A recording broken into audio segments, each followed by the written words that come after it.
welcome to the reading room. Here with all of my wealth in the grandest of light. Well, of course I mean that in the existential light, not radiative light, even though we are abundant with radiant light today, which is fantastic. Here with all of my friends, all of reality, all of nature, and you as well. We're here today to take an excerpt from the wonderful volume by Brendan D. Murphy, The Grand Illusion, a synthesis of science and spirituality, and this is book 1. He's currently still working on book 2, and it sounds like an epic volume indeed.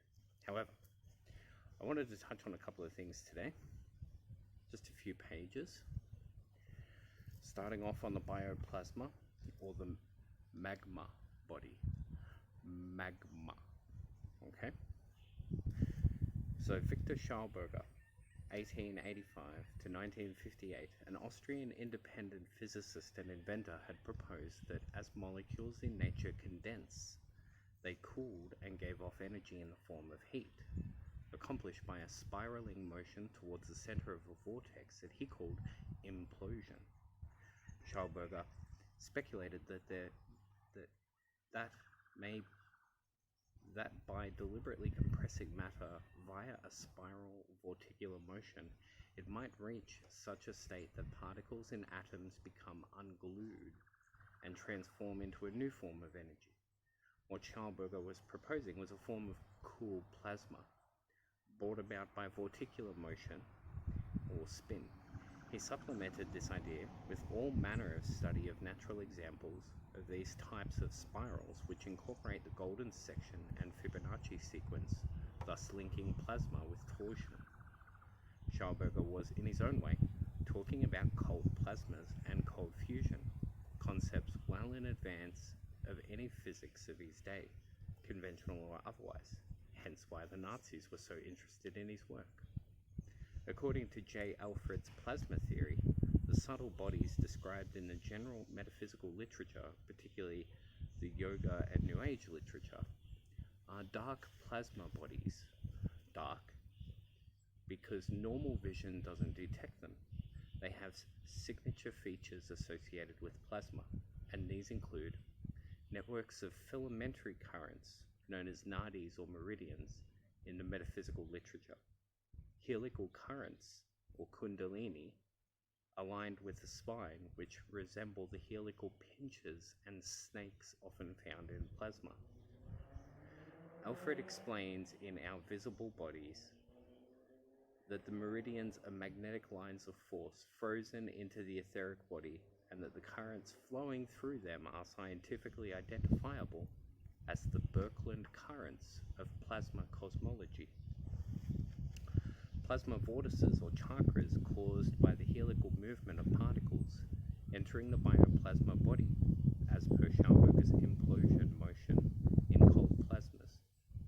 Alfred explains that charged particles in an ionized environment have a tendency to follow magnetic lines if the path of the particle is at an angle, neither parallel nor perpendicular to the magnetic field lines. It will spiral around the magnetic field lines using a helical path. Recall Schauberger's decades earlier proposal that as molecules in nature condense, they cool, releasing heat as they spiral towards the center of the vortex, as mentioned before. When the particles plunge, they collide with others in the ovoid, generating a light-emitting cone-shaped vortex when viewed from the side, or a spinning wheel if viewed from the front on. Since there are many particles streaming down into the bioplasma body, taking slightly different trajectories from each other, smaller vortices can also appear within the larger vortexes. This situation of nested vortices is exactly what clairvoyants such as Barbara Brennan describe.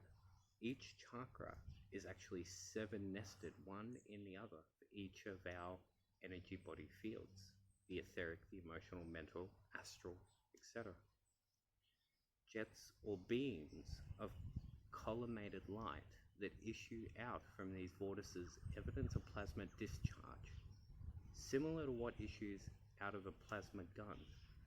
A magnetized plasma ovoid that surrounds and shields subtle bodies from the environment, just as the Earth is protected by a magnetosphere, a sphere composed of collisionless magnetized plasma.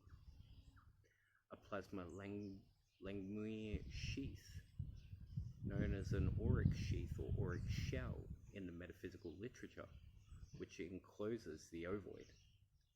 The ability of subtle bodies to pass through each other and physical matter, suggesting that they are composed of collisionless plasma. The ability of bodies to emit light, not simply reflect it, but generates colorful halos. The ability of subtle bodies to change their degree of opacity, becoming transparent or even translucent. The electric field of subtle bodies, coronal auras and discharges, granulation, spicules as short-lived phenomena corresponding to rising jets of plasma that move upward and last only a few minutes on the sun. Striations in the subtle bodies, as observed by Leadbeater, Kunz, and Brennan, owing to magnetic plasma's innate tendency to separate according to densities and temperatures. Subtle bodies change color as temperature varies. They are thermochromic. Okay. All of these features were described and documented more than 2,000 years ago, mainly in the Hindu and Chinese acupuncture literature, but also alluded to in the Buddhist and Christian scriptures and literature, long before the age of electricity and magnetism, which was only sparked off in the 18th century. Alfred's dark plasma theory holds that dark matter exists largely in the form of plasmas of exotic particles. The late Harold Aspden described the Authour almost identically in Physics without Einstein. Predicts the existence of terrestrial dark plasma life forms such as plasmoidal etheric UFOs that Trevor Constable photographed in the infrared frequencies. Sadly, not me. Yet. According to Alfred, human auras, angels, aliens, deities, ghosts, and so forth are all composed of this magnetic plasma, or magma for short.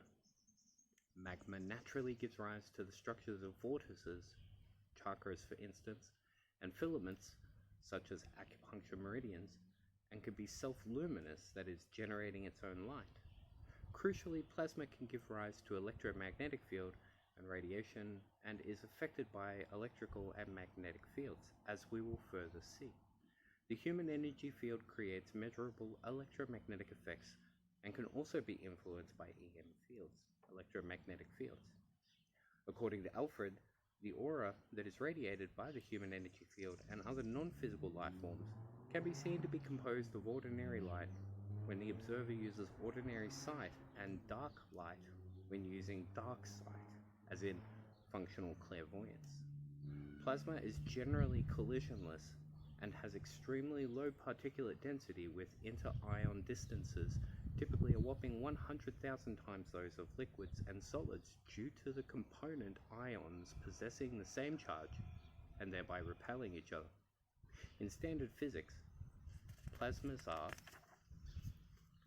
held together only by external electrical and magnetic fields, which by extension suggests for the highest known occult planes that they lack anything resembling earthly electromagnetic or gravitational fields.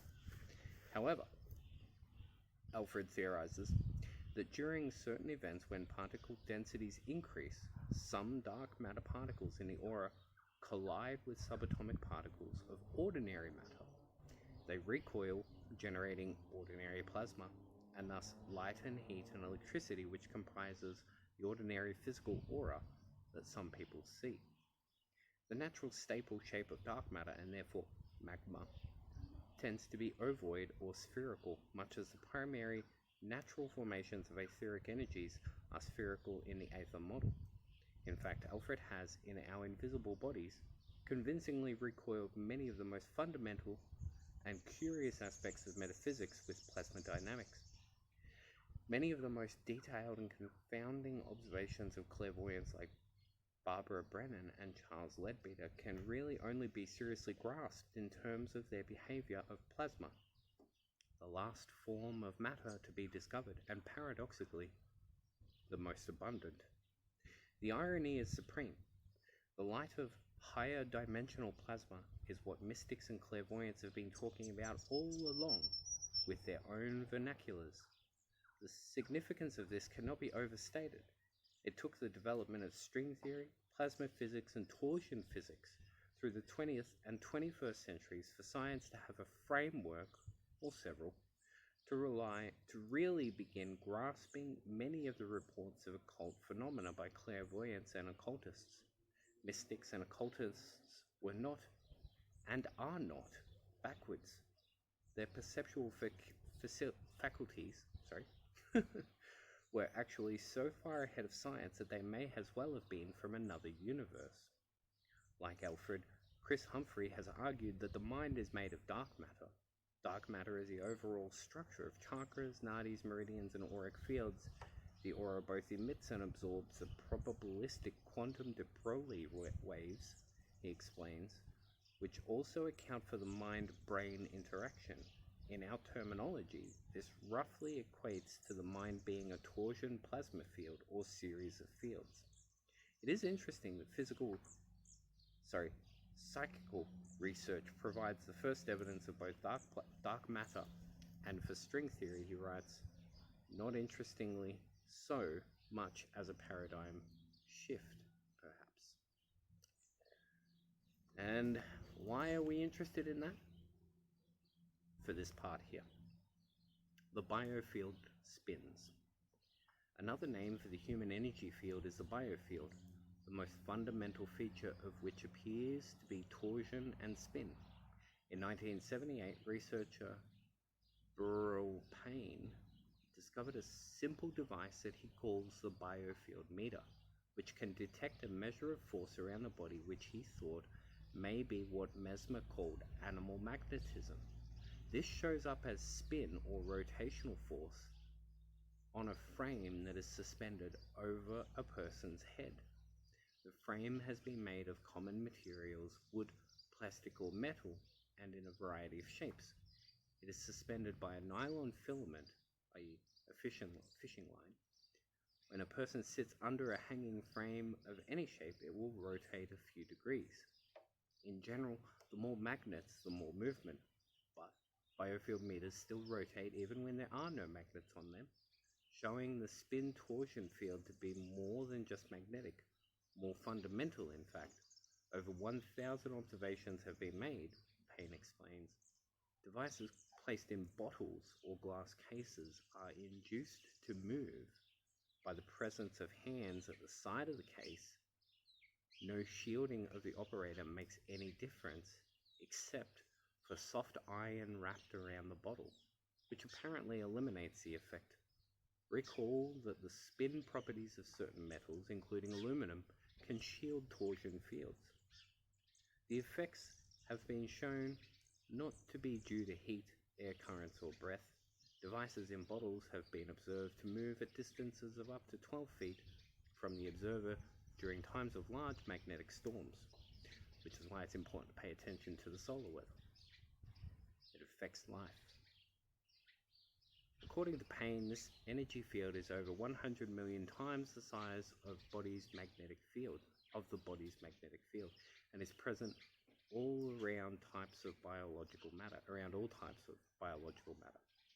This force produces a circular or spiral movement at right angles to the body. Payne concludes that it does not originate from electricity, magnetism, heat, or gravity. It is simply too strong. Payne discovered that the biofield varied in fluctuation with the geomagnetic field, and also found after analyzing 2 years of data that 85% of the time of a full or new moon, that is within 36 hours of the peak, the biofield showed a reversal in direction for a few hours. This suggests that geomagnetic activity may be the largest natural influence on biofield activity. Payne also notes that there have been similar devices developed at earlier dates. For example, Charles Russell's invention mentioned earlier, or the even earlier invention of French scientist Hippolyte Bardock, who was apparently born in the early to mid-1800s, also recall the experiments involving Alan Shamouk from Chapter 4, revealing the human ability to direct mental energy at water and thereby charging it, as well as our other examples of observers affecting observed systems. Now this is something like, I don't know what chapter this is, I can't recall. According to all this, we note that in the case of humans, emotional states and vitality factors add more variability to the state of the field, as Payne observes.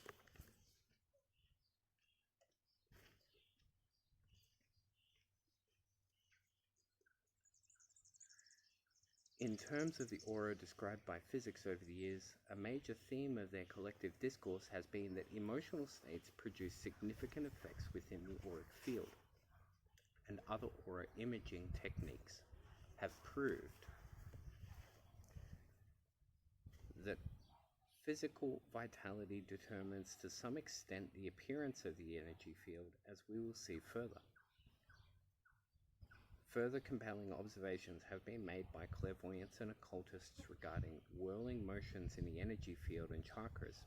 In 1912, the occultist Swami Panchadasi, whose real name is William Walker Atkinson, noted that when a person manifests a strong desire, feeling, or idea filled with the dynamic force of his will, this creates a series of strong vibrations in the body of the aura, which gradually resolve themselves into a strong whirling center of thought force involved in a mass of strongly cohesive auric substance, that is, dark plasma, and strongly charged with the power of the prana life force or key energy, chi, in the person.